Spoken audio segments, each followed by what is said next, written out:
Et les maires des communes rurales de Haute-Savoie se lancent dans une concertation pour faire remonter leurs doléances au plus haut niveau du gouvernement, une initiative en marge de la grande concertation nationale en cours de laquelle les thèmes des territoires et de la ruralité semblent être oubliés selon eux. Reportage d'Emmanuel Jaude. À l'instar du cahier de doléances et de propositions mis à disposition des habitants dans de nombreuses mairies françaises, les élus des communes rurales de Haute-Savoie lancent un appel aux conseils municipaux des villes et villages de moins de 3500 habitants. Profitant de la grande concertation nationale, ils souhaitent eux aussi alerter le gouvernement sur de nombreuses revendications. Dans cette consultation nationale, le mot territoire a été oublié.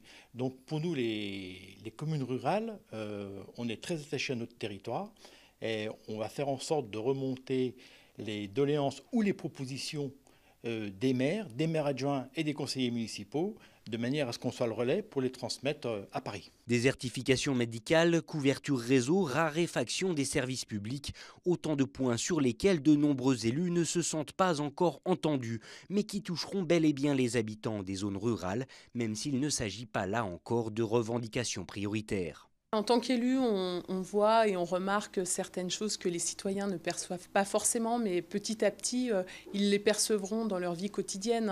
Quand on voit la fermeture des trésoreries, c'est vrai que souvent, c'est les élus qui s'en émeuvent d'abord.